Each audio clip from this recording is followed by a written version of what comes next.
On February 2nd, 1986, in Sydney, Australia, a story unfolded that would leave an unforgettable mark on the community. At the heart of it was 26-year-old Anita Cobby, a woman described by those who knew her as beautiful, both inside and out. Born on November 2nd, 1956, to her parents, Gary and Grace Lynch, Anita grew up in a loving household. As a teenager, she had a striking presence, even winning the Miss Western Suburbs pageant in November 1979. Those around her often said she had everything it took to become a model, but Anita's interests extended far beyond appearances. Her mother, Grace, worked as a nurse, though Anita didn't initially see herself following the same path. However, as she got older, she found herself drawn to the profession, realizing how rewarding it could be to help others in such a meaningful way.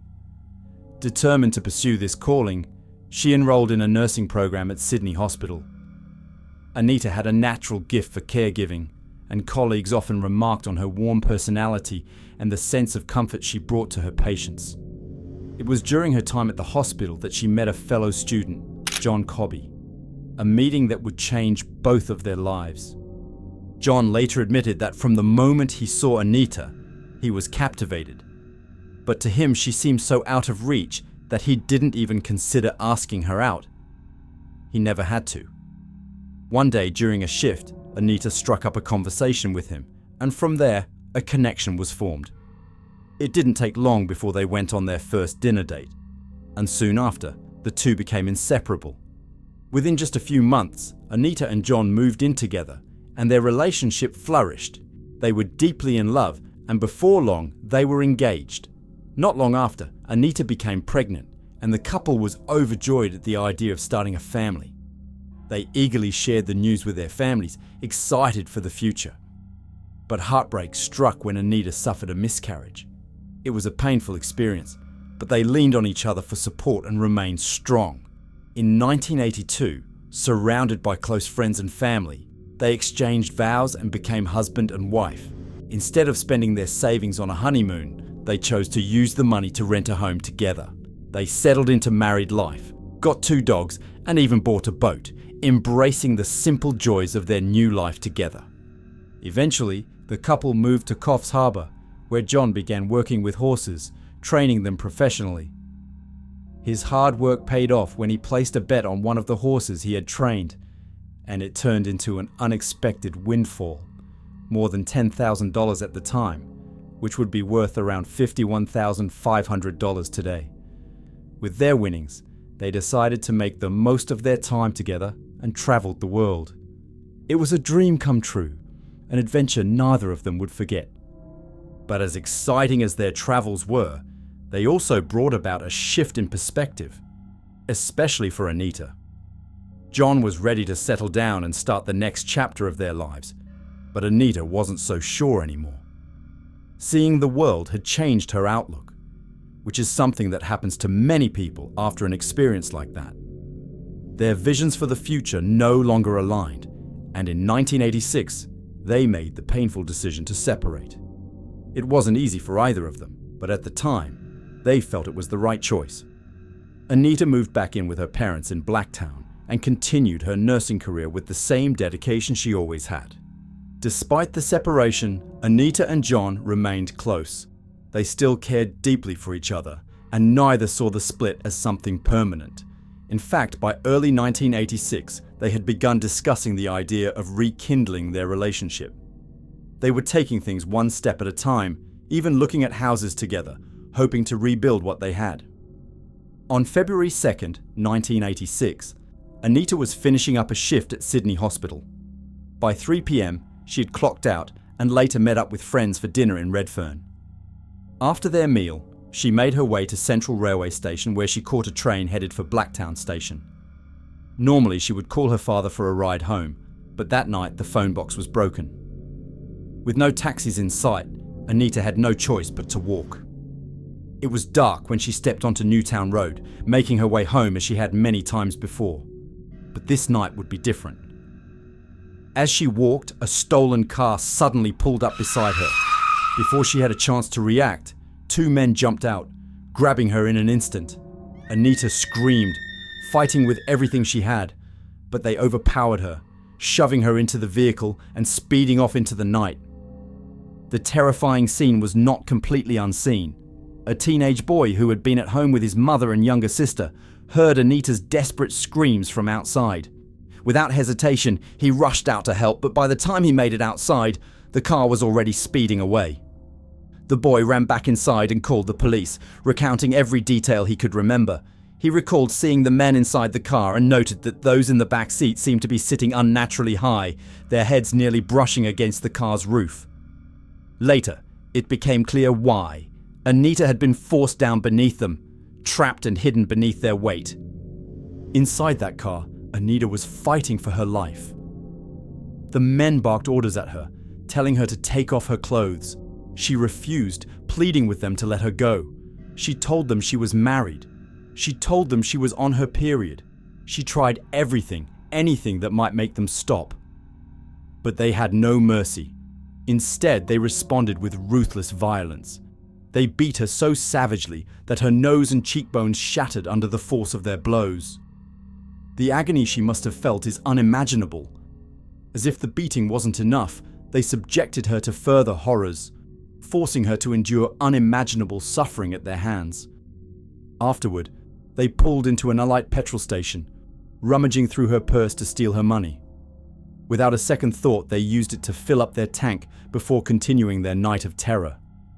Meanwhile, Anita lay helpless, trapped in the back seat, stripped of everything, her dignity, her safety, her voice.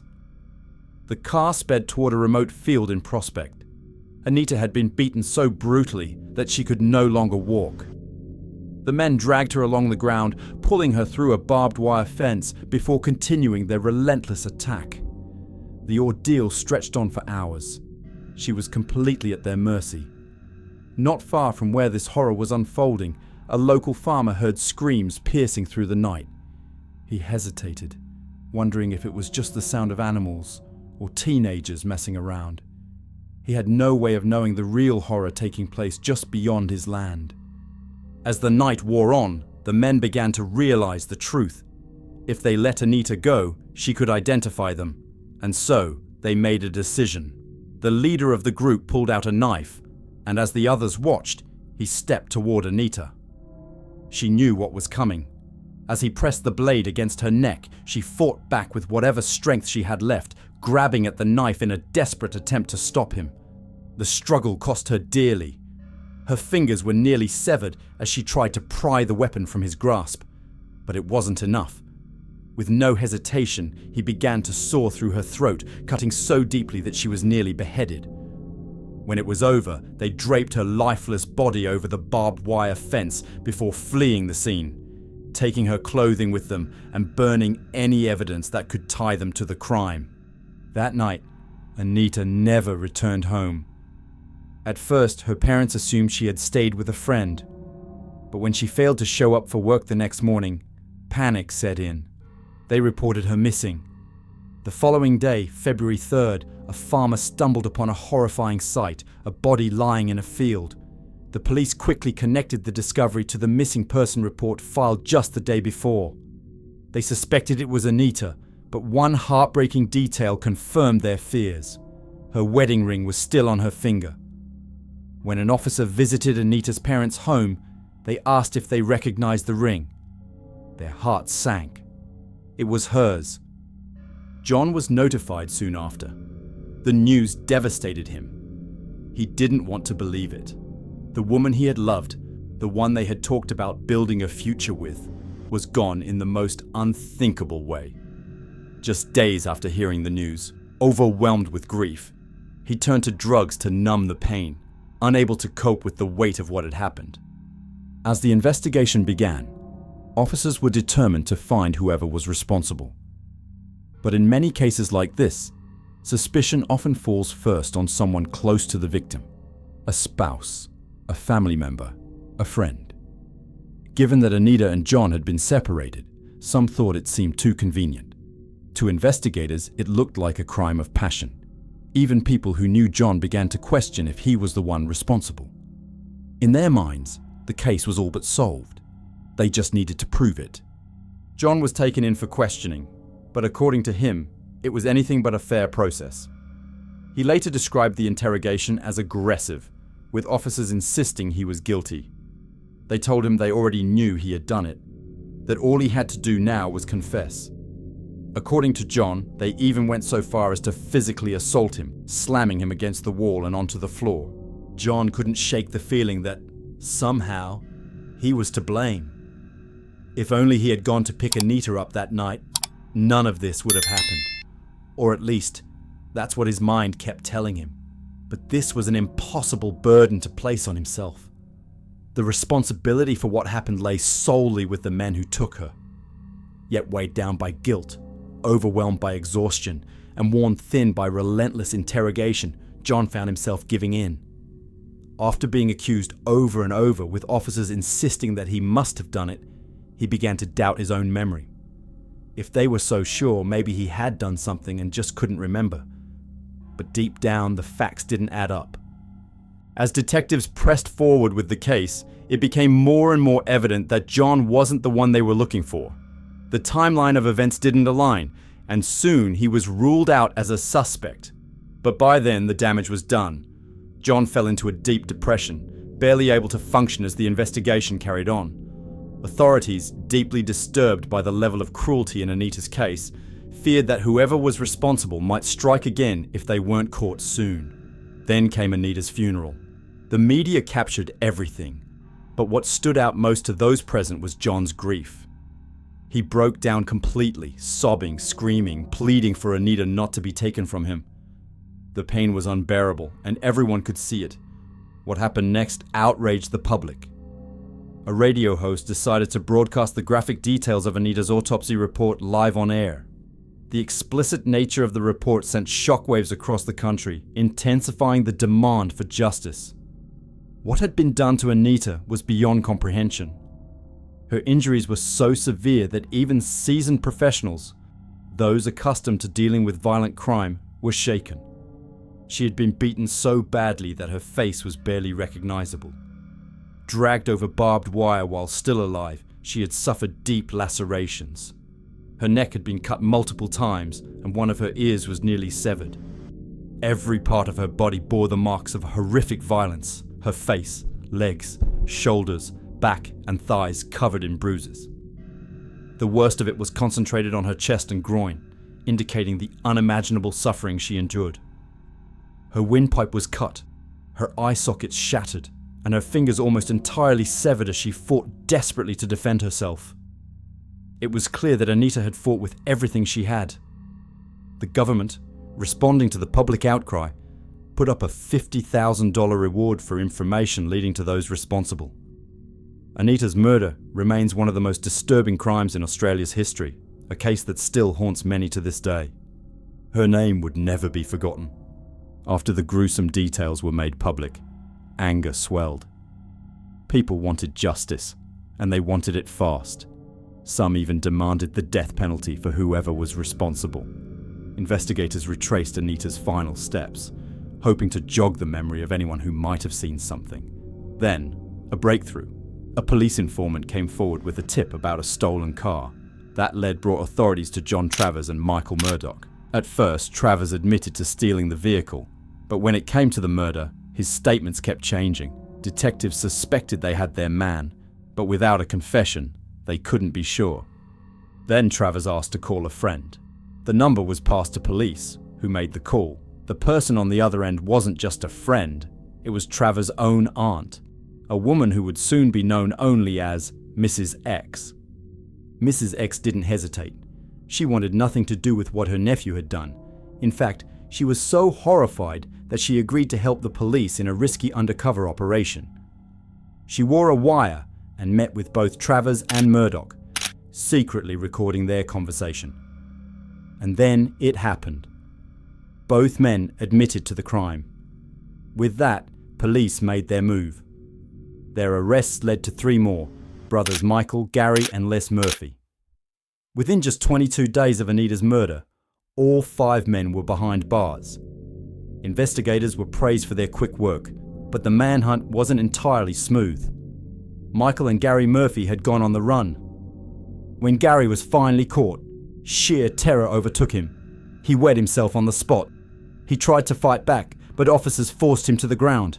His face scraped against the pavement, leaving deep cuts, and he later accused police of doing it on purpose. News of the arrest spread quickly, and with it, an overwhelming fury. Hundreds of people gathered outside the station, ready to take justice into their own hands. Police worried that if they didn't control the crowd, the suspects wouldn't make it to trial. With the men in custody, a new question loomed over the case. Who were they? What kind of people could do something this monstrous? John Travers, the ringleader, was shockingly young, just 18 at the time. But his history was filled with warning signs. Raised in poverty as the eldest of 8, he had turned to alcohol by the age of 14 and was expelled from school. After his father left in 1981, things only got worse. Crime became his way of survival, and eventually, his mother's health declined so badly that all the children were placed in foster care. But there was something especially disturbing about Travers. His violent urges extended beyond people. He had a history of torturing animals. Witnesses claimed he would steal birds, harm them, and then cook them. He had also been known to attack lambs and sheep before slaughtering and roasting them. His close associate, Michael Murdoch, was no better. A childhood friend of Travers, he had spent much of his life bouncing in and out of juvenile detention, exposed to extreme violence from a young age. Together, these two formed a dangerous combination, one that ended in tragedy for Anita Cobby. On March 16, 1987, the trial of Anita Cobby's killers commenced in Sydney. The courtroom was packed and emotions ran high as the accused were escorted inside. The anger in the air was palpable, especially when Gary was led in. Spectators pointed at him and muttered, "That's the coward who wet himself." The prosecution presented a strong and thorough case, relying on forensic evidence, witness statements, and the confessions obtained during the investigation. Every detail of the crime was laid out before the court, leaving no doubt about the sheer brutality of what had taken place. The defense, on the other hand, tried everything to cast doubt on the evidence.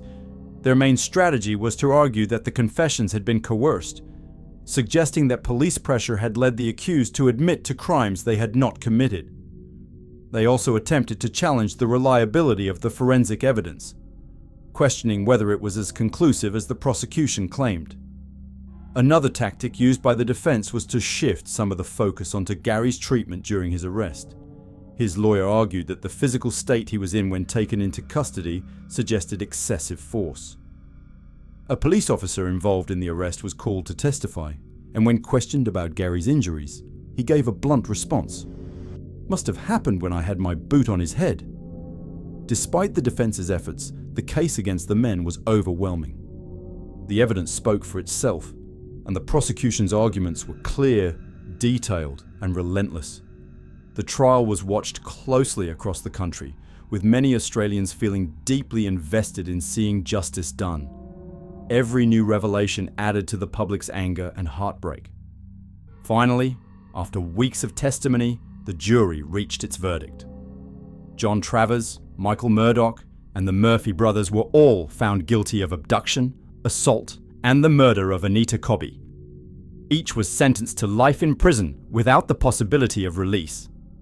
As the details of the case continued to emerge, the horror of what had been done to Anita only deepened. It was revealed that just weeks before murdering Anita, John Travers had held a knife to the throat of a 17-year-old boy in Western Australia and assaulted him. The attack bore striking similarities to what had happened to Anita, except in that case, the young man had survived. This revelation sent shockwaves through the public, reinforcing just how dangerous these men were. Despite receiving the harshest sentence available, many people felt that life in prison was not enough. There were loud and passionate calls for capital punishment, with many believing the men should suffer the same fate as Anita. The rage only grew when images surfaced of some of the killers smirking in court, showing no remorse for what they had done. Seeing them treat the proceedings like a joke was infuriating, and the calls for the death penalty intensified. In the wake of their daughter's murder, Anita Cobby's parents turned their grief into action. They joined forces with another family who had lost a loved one to violent crime and founded the Homicide Victim Support Group, a community organization dedicated to helping families affected by similar tragedies. Their advocacy work also extended to pushing for stricter sentencing laws to prevent other families from enduring the same pain. Their efforts were not in vain, as their relentless push for justice contributed to significant changes in the legal system. Years passed, but the consequences of the crime did not fade. In February 2019, Michael Murphy died at Long Bay Hospital at the age of 66, but the other men remained in prison. Behind bars, some of them endured regular attacks from fellow inmates. News of these beatings was met with little sympathy from Anita's former husband, John Cobby. In an interview, he admitted, "I still dream about killing them. Revenge was something I thought about constantly. It consumed me for years. Even now, I wouldn't hesitate. If I had the chance, I'd do it in a second, and I wouldn't regret it for a moment." His words reflected the deep pain that remained with him decades later. The impact of Anita's murder stretched far beyond the courtroom. The emotional scars left on those closest to her would never fully heal. One of the killers suffered such a severe beating in prison that he had to be hospitalized. By pure coincidence, he was taken to the same hospital where John Cobby was working as a nurse at the time. When John learned of this, he was filled with disgust. He later confided that had he known at the time, he would not have been able to stop himself from taking matters into his own hands. Despite the immense grief that followed him for years, John eventually managed to rebuild his life. He overcame struggles with addiction and found love again. He remarried and had children, but the marriage eventually ended.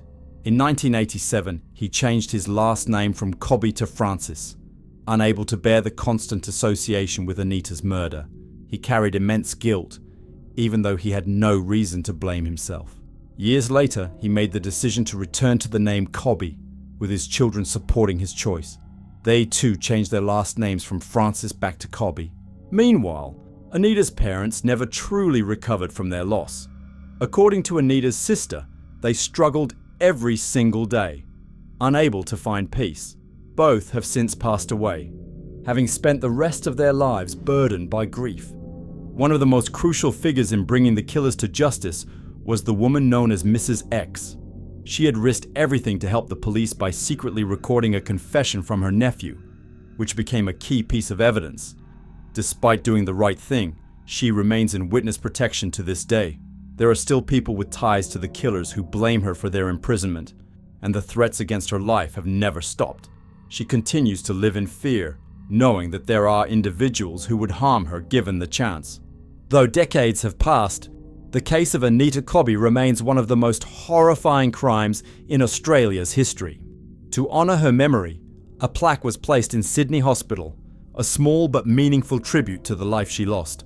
However, in a deeply unsettling turn, the New South Wales Bar Association has backed a proposal that could redefine the meaning of a life sentence. If this change is enacted, it could open the door for Anita's surviving killers to seek parole. The very idea of their potential release has sparked an uproar. When the life sentences were handed down, it was with the understanding that these men would never be free again. Now, the thought that they might one day walk out of prison has reignited public outrage. Anita's family fought relentlessly to ensure that these men would remain behind bars, and to have that promise questioned feels like a betrayal. If this proposal gains traction, it is almost certain that Australians will take to the streets in protest.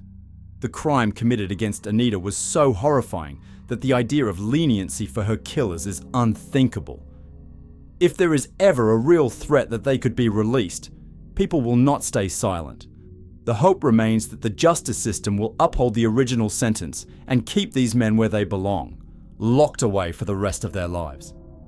Anita Cobby's case remains one of the most heartbreaking and shocking crimes in Australia's history. Even after all these years, the impact of what happened still lingers. But now, with discussions about possible changes to life sentences, it raises an important question.